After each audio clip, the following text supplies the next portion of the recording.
paling dekat ke kalian Lek Hindun, Mbah Hindun iki sami-sami putu Mbah Umar.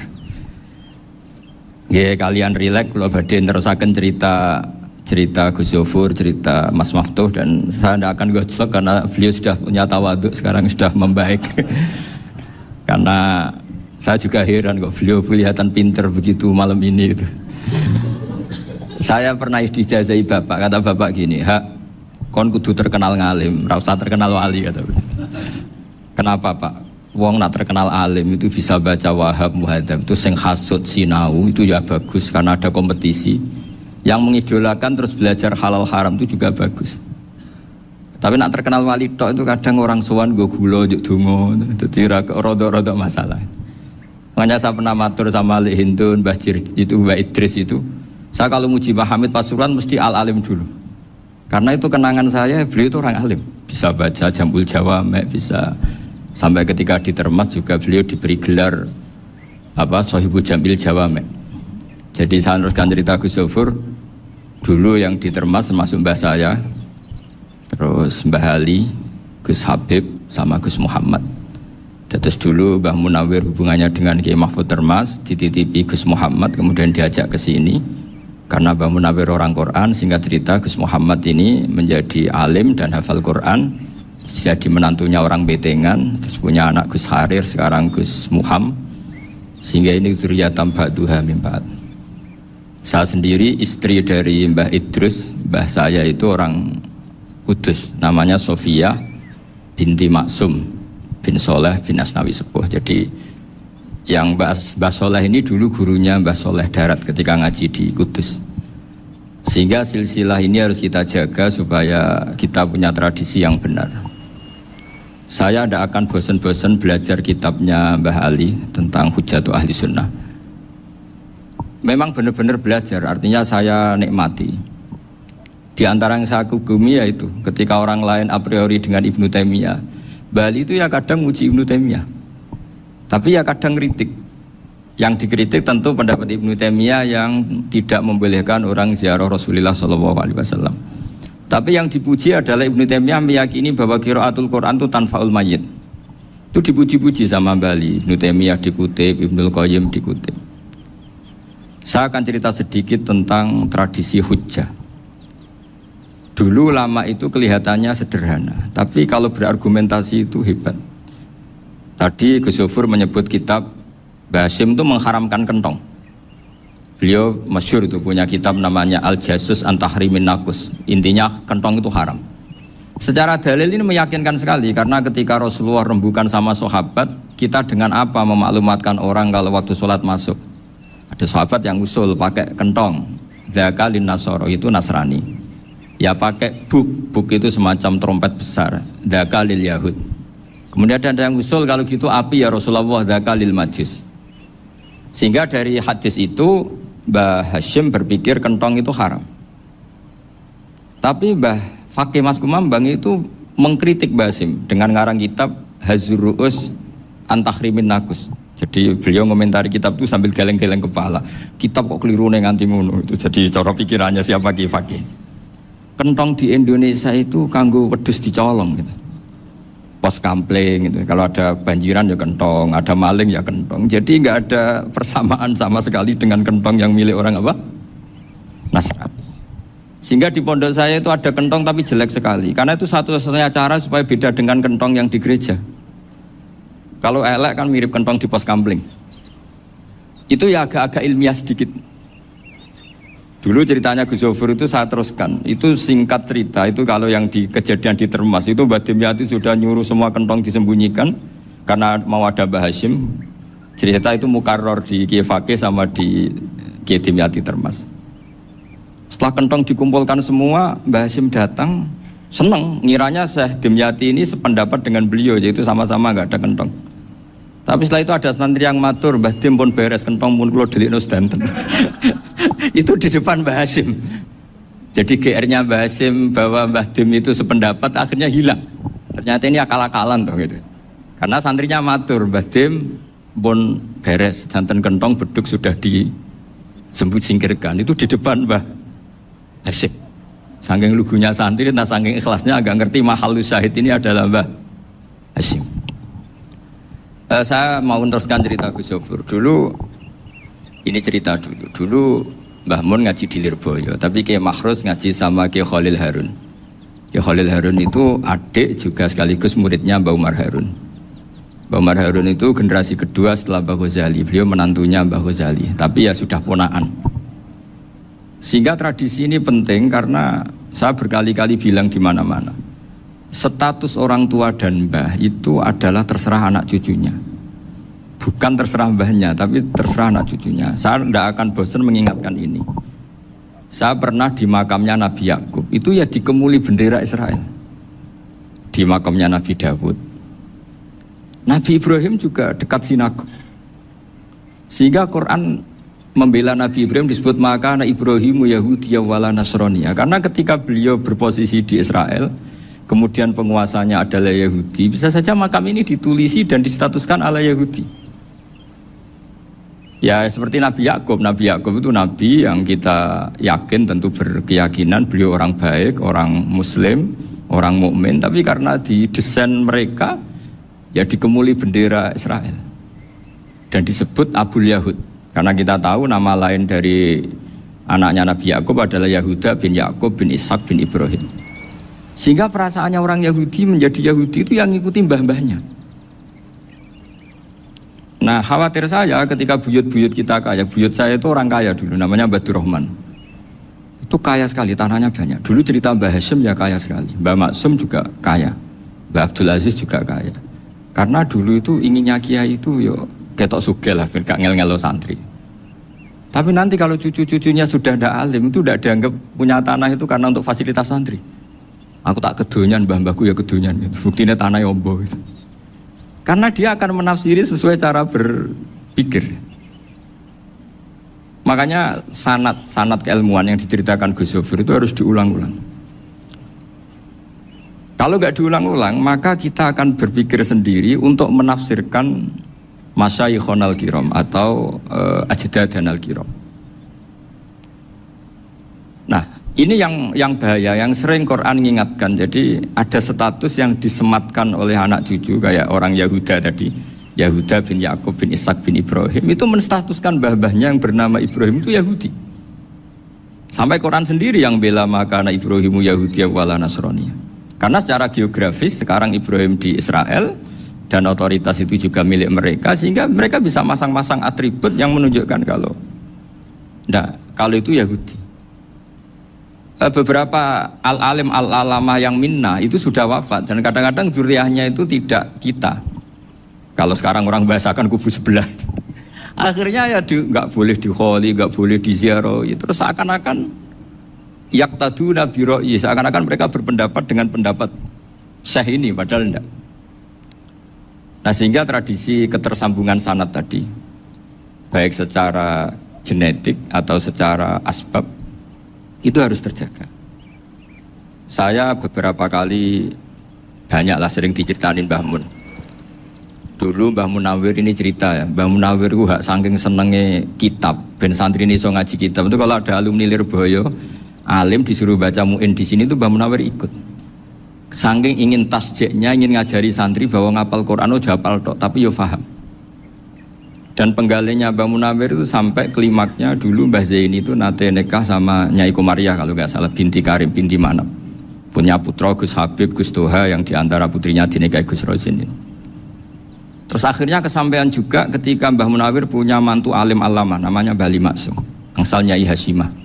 Sampai pondok Kramcak ma'ruf bil ilmi, terutama ilmu sorof dulu karena Mbah Maksum itu komplain, fa'ala ya fulu kok terus fa'alan ya, fa'ala ya fulu ya uful gitu kan, masuk fi'il kok jejer isim gitu. Jadi dulu kata Mbah Mun itu ada persaingan ilmu sorofnya Mbah Maksum Ali Kuaron sama Mbah Ali Maksum Jogja. Jadi wali antok, yang satu Maksum Ali Kuaron, yang satu Ali Maksum. Ya itu dulu saingan ngarang sorof. Nah ini yang menang siapa? Ya terserah duriannya. Kalau duriannya keren ya menang karena terserah yang kampanye. Saya bayangkan adegan Mbah Zubair tidak punya anak sealim Mbah Mun, mungkin halnya Mbah Zubair juga tidak sewow kalau punya putra Mbah Mun. Karena saya berkali-kali bilang kalau dalam syair Arab itu kama takarroma, kadang dilafatkan kama tasyarrafa bi Muhammadin adnanu. Orang berpikir Adnan itu siapa? Itu karena ada Nabi Muhammad SAW. Orang mencari-cari Mbah Mun itu mencari Mbah Zubair karena ada Mbah Mun. Orang mencari Mbah Dahlan karena ada Mbah Zubair. Wong kok alime ngono iku bapake sapa? Wong kok alime ngono iku putune sapa? Tapi kalau kita ini sudah ndak alim, ini orang sudah nggak tertarik nyari-nyari leluhurnya karena dianggap selesai. Jadi yang dengan tanda kutip yang menghabisi mbah-mbahnya itu ya mesti cucunya itu. Ini mau ngamuk, mau peringatan, tapi ini juga peringatan pada diri saya sendiri. Jadi sehingga zuriyah ini penting. Kenapa para nabi mesti donga zuriyatan thayyibah? Kenapa selalu berpikir tentang zuriyah? Wa ja'alaha kalimatam baqiyatan fi aqibi. Karena zuriyah ini yang nanti bisa menstatuskan leluhurnya. Seperti tadi cerita Mas Maftuh ini, tak puji betul, saya hari ini tidak ingin gojlok supaya kewalian saya tidak tergerus oleh kedoliman. Saya pernah diceritain Gus Zofur, juga sering baca buku tentang Mbah Maksum. Dulu Mbah Maksum kalau wasiat kembali ya gitu, kamu harus NU dan harus mempertahankan NU, tapi tidak dengan cara membenci Muhammadiyah. Dulu Mbah Mun juga sering cerita, dulu Mbah Hashim tuh ngaji Syekh Mahfud. Nah, Mbah Ahmad Dahlan dulu namanya Darwis, sering ngaji sama Syekh Khotib Minangkabau. Zaman itu Syekh Khotib sudah modern, sudah ikut gerakan Abdu, gerakan Al-Manar. Sehingga bawaannya Mbah Ahmad Dahlan ini agak agresif. Yang Mbah Hashim karena hanya mulazim di Syekh Mahfud, hanya sesekali ngaji Syekh Khotib, beliau lebih seperti itu. Dan dua beliau ini sama-sama pernah ngaji Mbah Soleh Darat di Semarang, Mbah Hashim sama Mbah Ahmad Dahlan yang dulu namanya Darwis. Jadi ini masih min muskatin wahidah mimam bain wahid. Sehingga kita tidak kaget ketika Mbah Ali Maksum mengomentari Muhammadiyah itu masih ahli sunnah wal jamaah. Makanya nanti terakhir saya baca kitabnya Mbah Ali dan sering saya pelajari. Andai kan kita ini sepakat dengan ilmu, ya kita tahulah. Kalau Abu Hanifah itu tidak kunut, Imam Syafi'i kunut, berarti kunut itu mazhabnya Abu Hanifah, bukan mazhabnya Mbah Ahmad Dahlan. Apa tidak kunut itu mazhabnya Abu Hanifah, bukan mazhabnya Mbah Ahmad Dahlan. Kita kunut itu mazhabnya Imam Syafi'i, bukan mazhabnya Mbah Hashim. Ini semuanya masih dalam bingkai ilmu. Adzan qabla subhi juga riwayatnya jelas. Tidak adzan ya sudah, perilaku kita sudah jelas. Dulu Mbah Mun sering didik kita gitu. Saya sering dengar cerita kalau dulu Pak Arif Fakhruddin begitu hormat sama Mbah Ali, apalagi duriahnya Mbah Azhar Basir, karena beliau dulu ngaji di Termas.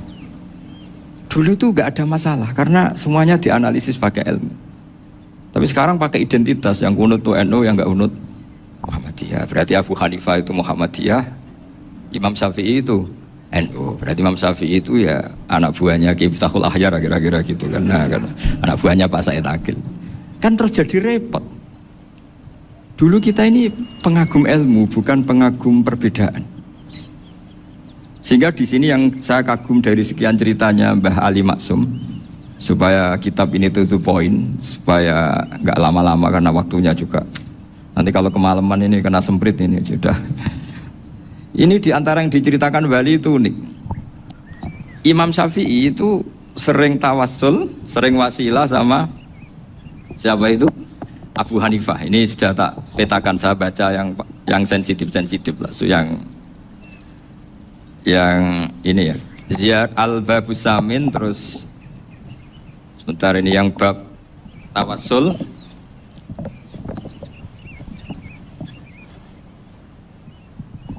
Ini di sini halaman 90, mungkin santri-santri kerap ya bisa ngecek lagi di kitab Hujjatul Ahli Sunnah. Ketika cerita tawassul, di antara yang diceritakan Mbah Ali Maksum adalah perilaku ya, bukan sekedar statement tapi apa? Perilaku. Perilakunya Imam Syafi'i atau ahwalnya kalau bahasa halusnya, yang selalu ke makamnya Abu Hanifah untuk tawassul. Padahal Imam Syafi'i itu orang yang secara ilmu sering kritik Abu Hanifah. Jadi ini saya baca ini di halaman 100, jadi tawassul mulai halaman 9 berapa ini sampai halaman ini yang qala sami'tu Syafi'iyya yaqul inni la atabarraku bi Abi Hanifata wa aji'u ila qabri fi kulli yaumin zairan fa idza uridat li hajatun shallaitu rak'atain, halaman 100, waji'tu Wa sa'altu wa ta'ala al-hajat indahu fama taqudu anni hatta tuqda. Kanal Imam Syafi'i ayyama huwa bi Baghdad yatawassalu bil Imam Abi Hanifah yaji'u ila dorihi fayusallimu alaihi wa yatawassalu ila Allah bihi fi qada'i hajati. Terus wa yatawassalu Imam Ahmad bi Imamina Syafi'i.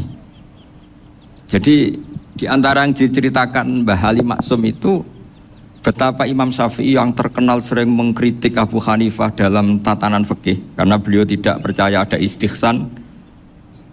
Abu Hanifah berpendapat adanya istihsan dan kita tahulah ikhtilafu Syafi'i wa Abu Hanifah itu besar sekali. Tapi beliau itu tahu Abu Hanifah itu orang yang sangat soleh. Abu Hanifah itu kalau ketemu sama orang yang utang beliau itu yang lari bukan yang utang Abu Hanifah, karena takut orangnya itu izin. Jadi kalau ketemu yang utang di jalan itu yang sembunyi itu Abu Hanifah. Kenapa engkau sembunyi? Ada yang utang saya lewat, nanti orangnya malu. Jadi setingkat Robiah Adawiyah itu beliau di rumah ada maling itu sembunyi. Ditanya kenapa engkau sembunyi? Malu, gak ada yang dimaling. Malu sama malingnya karena serumah itu gak ada barang yang layak dicolong gitu. Itu Robiah dia sembunyi. Itu yang bisa niru itu Abu Hanifah. Jadi wali-wali besar ini ternyata saling menghormati dan saling tawassul. Nah saya berharap tawassul ini bukan sekedar perilaku sosial, tapi memang ada sanadnya. Jika terus diceritakan Bali di sini dulu istaqa Umar bil Abbas. Kata siapa tawassul harus dengan Rasulullah SAW? Dulu istaqa Umar bil Abbas. Sayyidina Umar itu tawassul istisqa dengan Sayyid Abbas. Padahal kita tahu Sayyid Abbas ini tidak nabi. Terus beliau cerita sampai Imam Syafi'i tawassul sama Abi Hanifah. Sehingga gak ada perdebatan itu kan Umar. Kalau Umar kan ada jaminan boleh diikuti karena beliau sahabat. Bali cerita tentang Imam Syafi'i yang tawassul dengan Abu Hanifah. Seargumentatif itu. Maka saran saya kepada alumni Kerapyak, santri-santri Kerapyak, karena saya hanya berani ngomong sama santri Kerapyak, sama mas saya ada berani kalah sepuh. Itu tradisi keilmuan itu harus dijaga dengan hujjah dan dengan tadwin, dengan pembukuan. Saya punya sekian cerita ya, misalnya dulu kita mungkin iskal itu janggal. Kenapa sih orang Islam tukaran sama orang Islam itu? Sehingga di antara doa Nabi yang enggak dikabulkan Allah, enggak boleh dikabulkan sama Allah, enggak boleh, bukan berarti kamu saja. Redaksinya famana aniha, memang enggak boleh. Redaksinya bukan falam yastajib lahu tapi famana aniha. Di Al-Marrah As-Salisa ini Nabi dilarang, yaitu melarang umat Islam itu jangan sampai tukaran sama umat Islam sendiri. Itu kata Allah, ya enggak bisa kata Allah kalau itu tidak saya kabulkan. Itu dulu guru-guru kita nyontohkan sederhana. Kira-kira kalau saya tukaran wek Gus Zofuru mbah mun luwih ikhlas dibanding ditukari wong liya. Nek ana kakak ditabuk adik wong tua luwih ikhlas dibanding ditabuk tangga. Barokahnya membaca kita lebih mentoleransi. Kalau ada Mbah Hashim dikritik Mbah Fakih Mas Kumambang kita ikhlas itu. Tidak dikritik guru PAUD itu kan. Atau dikritik orang-orang yang enggak bisa ngaji. Artinya ternyata keliru kita bilang kiai kok tukaran. Justru bagus kiai tukaran dibanding kiai dikritik guru PAUD atau dikritik orang-orang yang enggak bisa baca kitab. Akhirnya barokahnya baca kita menjadi tahu. Dulu Mbah Mun sering cerita, ini masih cerita silsilah ya. Jadi Mbah Ali Maksum tadi kita tahu di antara guru besarnya Mbah Ali Maksum tentu Mbah Mahfud Termas. Beliau adalah adik dari Kiai Mahfud Termas. Mbah Dimyati ini adik Kiai Mahfud Termas. Itu punya saudara namanya Abdul Razak, juga punya saudara namanya Dahlan. Itu yang membawa Thariqah Syadiliyah di Solo Raya, yang sekarang alhamdulillah diteruskan Gus Wafi. Dulu di antara pesannya Mbah Mun ke saya, hak Wafi kandani kon ziarah ning Mbah Dimyati. Mergo Thariqah Syadiliyah dulu itu yang bawa keluarganya Mbah Dimyati. Jadi semuanya ini masih dzurriyyatan ba'duha min ba'd. Nah pesan saya karena tadi Mbah Munawir yang termasuk orang pertama yang bawa Quran, bawa Qiraah Sabah. Kenapa saya bilang termasuk? Karena kalau bilang paling pertama ini nanti butuh data. Dan itu agak kerepotan lah. Tapi yang jelas mimman istahara lah. Mimman istahara yang membawa Sabah ke sini itu adalah Mbah Munawir. Terus beliau ngajarkan diantaranya ke Mbak Arwani pakai kitab Satibi, pakai kitab Nazmus Satibi. Terus Nazmus Satibi itu diteruskan oleh Mbak Arwani, ditulis. Jangan nulis dulu Mbak Dola Salam. Bapak saya itu murid Mbak Dola. Dulu Mbak Dola sebelum ke Mbak Arwani ngaji sama Ki Said di Sampang. Bapak saya sebelum ngaji di Mbak Dola sudah hafal Quran lewat buyut saya sendiri namanya Ki Zubaidi. Yang Ki Zubaidi akhirnya jadi menantunya Mbak Ahmad Su'eb. Jadi buyut saya kandung ini namanya Sofia, itu angsal keluarga Lasem, yang adiknya Sofia ini punya adik Badiah yang jadi ibunya Ki Sahal. Terus Ki Sahal punya Mbak Yu namanya Muzayanah, punya di Garwo Ki Mansur punya anak Gus Koyum. Jadi dulu ibu saya, ibunya Gus Sofur, ibunya Pak Maftu itu semuanya di Lasem. Karena saya dari keluarga Gen ya Lasem, dari keluarga sanad guru ya Lasem. Tapi Lasem Badawi itu dulu ngajinya di Mbah Umar Harun di Sarang. Mbah Umar Harun ini menangi Sayyid Ahmad Zaini Dahlan. Sayyid Zaini Ahmad Zaini Dahlan ini punya cucu keempat yang hidup di Sedan, terus makamnya di Lasem, namanya Habib Haidar, itu yang nulis biografinya Mbah Maksum. Mbah Maksum bukan Bali, biografinya Mbah Maksum itu ditulis oleh Habib Haidar, namanya Haidar bin Hasan bin Sodaqoh bin Ahmad Zaini Dahlan. Habib Haidar ini menantunya Sayyid Hamzah Sato. Hamzah Sato itu Hamzah bin Abdullah bin Umar, itu kakaknya Sayyid Abi Bakar Sato, Sohibul I'anah. Nah, Sayyid Umar ini yang dulu ngajari mbahnya Mbah Mun namanya Ahmad bin Su'eb. Nah, di antara ajarannya adalah baca kitab-kitab kecil yang bisa dihafal. Dibawalah ke sarang jadi metode muhafadzah. Tapi kemudian lama-lama oleh pondok itu jadi syarat kenaikan kelas. Dulu gak ada muhafadzah untuk kenaikan kelas ya, supaya orang alim itu harus hafal. Lama-lama dipakai syarat untuk muhafadzah. Jadi semua ini sanad harus kita ingat supaya kita bisa menjaga tradisi. Termasuk tradisi ini kiai seneng jagungan, terus ngomong rapente gitu.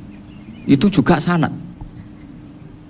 Setahu saya Mbah Mun itu kalau ketemu bapak ya guyon terus. Saya punya kenangan tuh yang dulu agak iskal tuh begini. Ada isu lah, entah isu entah hoax entah apa, ada kaji gitu agak beling itu, pokoknya beling lah gitu. Seneng siapa itu, rondo lah apa itu. Pokoknya beling gitu. Ketika Mbah Mun dilaporin tamu kalau kaji itu beling sama rondo itu, Mbah Mun tanyanya lucu. Lho ayu no cum. Wayu banget Mbah. Wayu. Itu bapak juga bakas ayu nih. Dulu saya sekali ini kiai kok bakas wong ayu, bakas bodine barang lah kira-kira gitu. Tapi setelah saya tambah alim, tambah ngerti itu, kata bapak gini, ya abe bakas ayu hak, timbang iya, no malah qadzaf. Ternyata seni. Sekali Mbah Mun atau bapak bilang, waji kok zino kaji, maka larinya ke qadzaf. Maka menghindari bahasa menuduh, ngomong yang nggak penting. Loh ayu no. Jadi kiai dulu tuh orang sok suci tapi menghindari hal-hal yang jadi punya seni untuk ngelola kehidupan.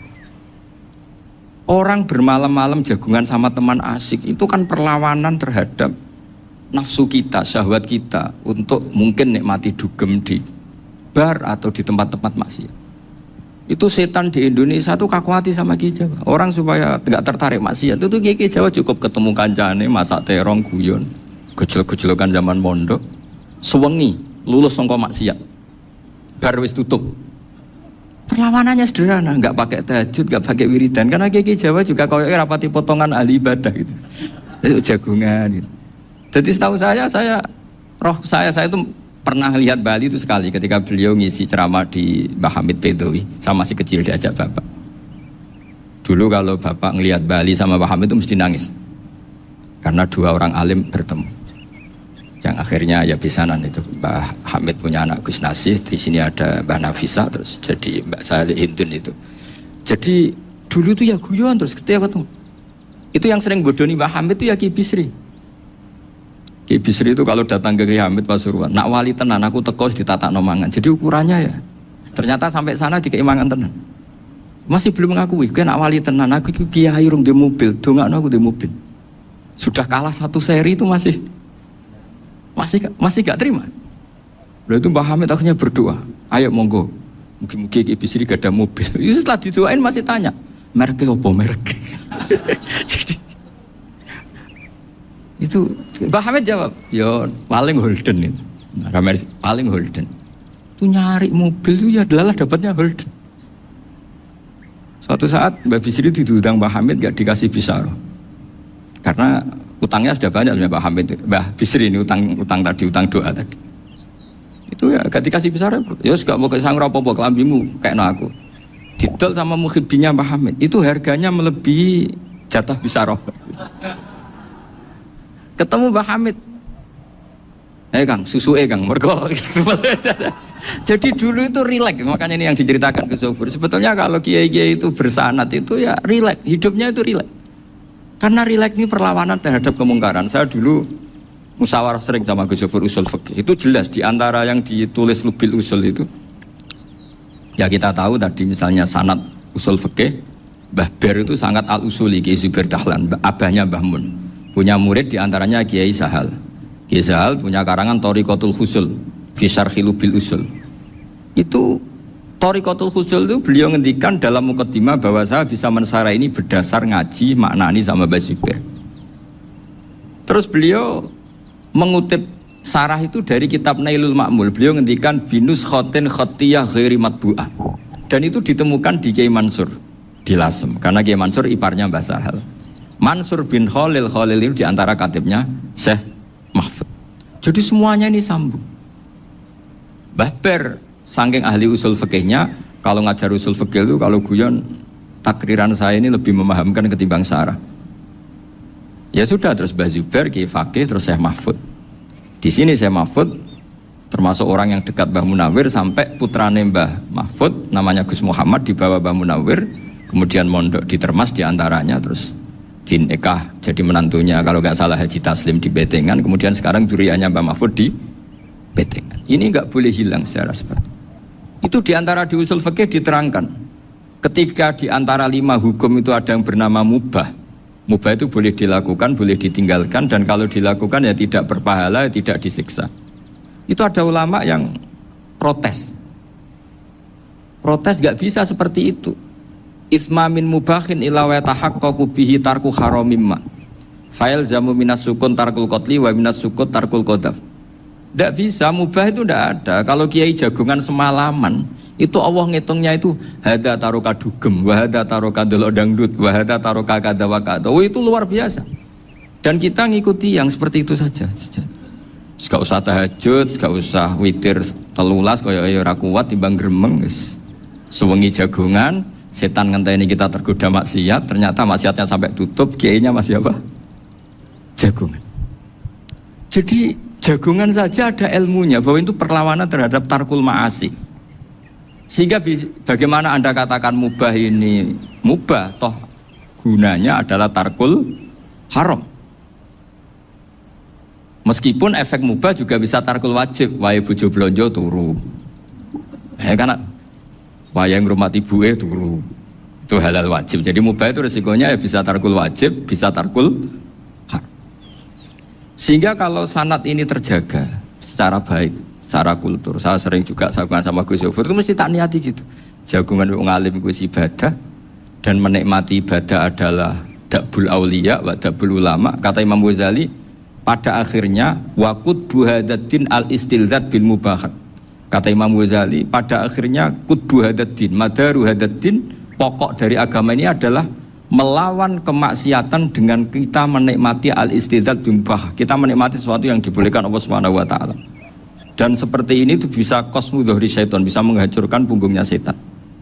Karena kalau melawan setan dengan ibadah ini kadang kita capek selain isra potongan. Tapi nak kangkang ning komplek H gitu jagungan mbek kancane, ngenang melarate, mbok ngenang ora sekolah, ra munggah kenangan. Sing ra munggah diarani istiqomah. Gitu kan. Diarani tulus zaman, kok sing munggah dianggap kesusu. Saya ini punya pondok Quran, kalau ada yang hafal 3 tahun mesti digojlok kancane. Gak apik kesusu. Kesusu itu mesti tidak barokah karena tergesa-gesa apa? Hatam. Sehingga yang enggak hatam-hatam itu kayak partai mayoritas. Ini yang partai tulis zaman katanya. Ahli sobri katanya. Akhirnya di pondok gara-gara itu mau guyon, tapi enggak ada stigma sih yang enggak naik. Di Pondok Sarang itu saya punya temen itu banyak yang sekelas dengan saya, sekelas sama Gus Kamil, akhirnya sekelas dengan Gus Zofur. Padahal saya ini kakak kelas.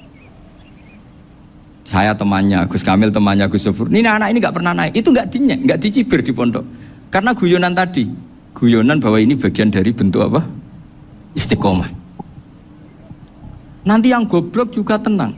Karena kiainya cerita, kadang santri goblok ya baru kan. Di sini pondok akeh santri ora tau sinau ning omah dadi kiai gede. Selalu kiainya tuh cerita seperti itu. Akhirnya sing goblok ya bangga dengan kegoblokannya. Iya, jadi kiai itu orang yang meskipun guyon ini barokahnya Masya Allah. Dan setahu saya kiai-kiai alim itu ya senengannya guyon, karena tadi guyon itu luar biasa. Bapak saya itu kalau pesan sama saya itu kau nak ngaji guyon nice.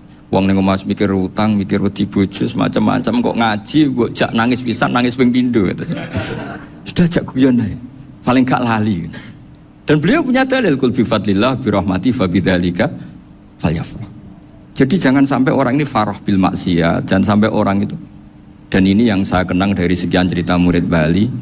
Mbah Ali Maksum ya senangane guyon. Gejol-gejolkan mbek santri guyon.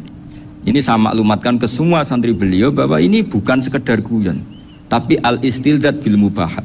Ini adalah perlawanan terhadap setan karena banyak orang bisa senang tuh kalau nunggu maksiat. Ini bisa senang dengan sesuatu yang tidak maksiat. Itu kayak apa hebatnya? Makanya Nabi itu kalau ketemu sahabat ya sering ngendikan yang ringan-ringan. Ya Umar ma'afalan duher jong mana piye ije. Kalau ketemu anak kecil ya. Nanti ketemu yang tua-tua yang sudah nggak bisa mikir ya tetap riang. Sehingga ada cerita dalam sebuah tafsir. Ya saya ulang lagi, ada cerita di sebuah tafsir. Kenapa Nabi Musa ditanya Allah wa matilka biyaminika ya Musa. Ma'ana wa ta'ala a'lam. Tentu Allah sangat tahu yang dibawa Musa itu apa. Karena Allah tahu Nabi Musa itu grogi. Orang dipanggil Wali Maksum pasti grogi, santri dipanggil Mbah Mun pasti grogi. Kenangan saya setiap dipanggil Mbah Mun ya mesti tanya yang ringan-ringan, wis sarapan ya. Arung sarapan ya sarapan. Pas sarapan ya kan tanduk mangan sing enak, wong santri ora tau mangan enak. Ya enggak pernah ngomong yang penting, ngendikan yang penting. Nah, karena Nabi Musa ini grogi, ini sebagian tafsir. Itu ditanya yang ringan, "Sake iku nggawa apa?" Karena pertanyaannya ringan, Nabi Musa juga ringan. Ya Nabi Musa itu sampai lali, itu pangeran sing ya'lamu sirra wa akhfa. Diterangno. Niki tongkat Gusti. Gunane kathah Gusti tongkat iki. Qala ya aso ya atawakka'u 'alaiha wa ahusyu biha 'ala ghanami wa liya fiha ma'arifu ukhra. Oh, tongkat Gusti niki penting Gusti. Nggih nak. Nggih macam-macam lah Gusti. Atawakka'u 'alaiha wa ahusyu biha 'ala ghanami kangge menghalo kambal. Masih terangno terakhir dan yang lain-lain Gusti. Wa liya fiha ma'arifu ukhra. Sehingga akhirnya rileks. Karena Nabi Musa terus ngerti. Ternyata ketemu pangeran itu gak seserem yang saya bayangkan gitu. Pertanyaannya ringan. Itu ada ilmunya. Tapi cerita ini yang versi tafsir ini tidak yang seperti di Manaqibul Ghazali. Di beberapa kitab tentang Manaqibul Ghazali diceritakan di alam roh Nabi Muhammad SAW itu yubahi bi ummati, saking yubahinya sampai ngendikan ulama ummati ke anbiya Bani Israel. Ulama umatku itu pinternya atau statusnya itu mirip-mirip lah. Kaf itu ya mirip-mirip kayak ulamanya nabinya Bani Israel. Akhirnya Nabi Musa itu tersinggung sekali, bagaimana mungkin ulama disamakan dengan apa? Nabi. Sehebat-hebatnya ulama itu kan tidak akan yabluhu darajatan nubuwah atau yartaqi ila darajatin nubuwah. Itu akhirnya ya kalau kamu nggak percaya panggil, yang dipanggil Imam Ghazali. Ya Nabi Muhammad juga nggak mau kalah gitu. Kalau manggil ulama RT ya kalah keok. Akhirnya Imam Ghazali datang, ditanya sama Musa, Mas muka, nama kamu siapa? Ana Muhammad bin Muhammad Al-Ghazali At-Tusi Asy-Syafi'i. Itu disebut panjang. Nabi Musa guyu-guyu. Kamu lama kok ngomong yang nggak penting, ditanya namanya kok penjelasannya sepanjang itu, dianggap itu satu kesalahan. Masa tanyanya nama kok ditanya jawabnya Muhammad bin Muhammad Al-Ghazali At-Tusi Asy-Syafi'i, kepanjangan itu. Ketika Nabi Musa agak mencibir, agak gimana itu, terus Imam Ghazali, kalau ini masalah, lebih masalah jenengan. Apa itu? Yang tanya jenengan tuh Allah ya alamu sirra wa akhfa, dan Allah hanya tanya wa ma tilka biyaminika ya Musa. Harusnya jenengan jawab asoya titik, bukan kepanjangan. Atawakka'u 'alaiha wa syubha itu kepanjangan. Allah tanya yang di bawah kamu itu apa? Yang di tangan kamu. Harusnya jawabnya hanya asoya. Tapi kenapa penjelasannya sepanjang itu? Sampai terakhir waliya fiha ma'aribu ukhra. Pinter tenan kayak gitu. Terus ada Nabi Musa terus bilang, ya pinter tenan aja gitu. Padahal kita tidak pernah GR seperti itu kan, kebetulan Imam Ghazali gitu. Kalau yang lain mungkin ya keok lah kira-kira gitu. Tapi ini cerita dalam khazanah keilmuan. Bener yang dikatakan Gus Zofur. Saya termasuk orang yang pernah mondok Lirboyo Pasanan. Jadi setelah saya disuruh nemani Gus Kamil, tahun berikutnya Gus jenengan disuruh. Pokoknya anakku mbah sak wulan lah kudu tahu mondok Lirboyo. Piye aku tahu ngaji Wakarim. Terus yang disuruh mbaturi Gus Kamil itu saya. Jadi saya pernah 1 bulan tuh di Lirboyo. Karena saya ini santri beling ya, kontraknya pokoknya penting ziarah Bakarim. Biasanya nggak pernah ngaji, ya, pokoknya gerbar ngisa. Ziarah ya sudah. Ngaji subuh ingat saya sama Gus Imam. Itu dari 17 hari ingat saya ngaji 2 kali. Tapi kalau ziarah ke Bakarim sudah lupa jumlahnya karena memang kontraknya disuruh ziarah. Sampai seperti itu. Dan saking senengnya bangun sama Bakarim saya masih ingat. Ngamplopi salam template itu masih ingat untuk Gus Anwar, untuk Gus Imam, untuk Gus Kafabi, termasuk untuk Gus Maksum. Itu malam-malam saya dijak ngamplopin. Zaman itu saya masih ingat selawewu. Zaman itu kos 1 bulan itu 13.000. Jadi kira-kira kalau 25.000 itu untuk kos 2 bulan. Jadi saya krusnya itu pakai kos. Saya masih ingat Mondok Sarang itu kos 1 bulan 13.000. Berarti kira-kira 500.000 itu di amplopin sendiri sama Bang. Ini untuk Gus War, ini untuk Gus Imam, ini untuk Gus. Padahal Gus Imam ini mondoknya sudah di Mbah Mun. Itu Mbah Mun hormatnya sampai untuk jatah salam template. Nah yang ribet kebalikannya, kita pulang Gus Imam karena melihat Gus Kamil ini putrane Mbah Mun, Gus Kamil disangoni. Saya juga disangoni karena Gus Imam dulu ngaji juga sama Pak D saya, sama keluarga saya. Itu kata Gus Kamil setelah keluar, mau kamu nih gue abal ya, berarti gue aku. Karena ini penting, ini kalau sampai dianggap tukar guling, ribet nih. Jadi ditakwil sendirilah, mau kamu nih gue abal ya, boten wis, yes berarti halal. Tapi sama Mbah Mun ya ditanya. Ditanyanya bukan apa karena untuk meneruskan tradisi bahwa kalau kiai ketemu itu ya saling memberi hadiah, saling itu sudah faqatimu baina adina juakum apa? Sodaku. Sehingga ketika Kapya ini punya Bali Maksum alim alama, kemudian melahirkan murid-murid yang juga ipar kayak Mbak Warsun bisa ngarang apa Kamus Al-Munawwir, Pak Bik juga punya karangan Kamus Al-Muasir. Saya tuh punya semua. Karena ini adalah buah dari bahwa kita ini tidak kalah sama produk-produk yang di sana. Bahwa produk di kita ini sudah cukup untuk mengantarkan orang menjadi alim alama. Dulu Mbah Zubair ke Mekah ya sudah alim alama. Gus Zofur ke Al-Azhar sudah alim. Semua teman-teman kita ke Mekah itu sudah alim semua. Padahal produk mondoknya ya tadi. Mau digojlok kiai ini, terus mangkel be keamanan biasanya itu. Biasanya musuh besar pondok itu keamanan. Jadi bukan berarti gojlok ibunya Gus Maftuh enggak. Biasanya keamanan itu musuhnya apa? Banyak. Jadi cerita-cerita saya mohon sekali murid-murid Kerapya jangan hanya ngaji fikih. Kalau hanya ngaji fikih itu posisi Abu Hanifah itu seakan-akan nyun sewu orang yang sangat tidak ahli hadis. Karena beliau di situ kelihatan kalah sekali dengan Imam Syafi'i. Apalagi di perdebatannya Muhammad bin Hasan Asy-Syaibani dengan Imam Syafi'i itu kelihatan sekali betapa Abu Hanifah itu orang yang nyun sewu ditinggalkan dalam ilmu hadis. Sampai beliau hanya dapat gelar min ulama ahli ra'yi, termasuk ulama yang kuat logikanya. Juga harus baca kitab-kitab seperti ini. Ternyata di balik Imam Syafi'i mukhalif pada beliau di bab-bab fikih, perilakunya sangat hormat. Sampai beliau itu kalau tawassul ke kuburannya Abu Hanifah. Dan beliau ngendikan an-nasu fil fiqhi iyalun ala Abu Hanifah. Semua orang yang ahli fikih itu masih anak buahnya Abu Hanifah. Saya berkali-kali cerita, mazhab Syafi'i itu alatut tadhir hanya 2, yaitu alma wa turab. Abu Hanifah nambahi wanar.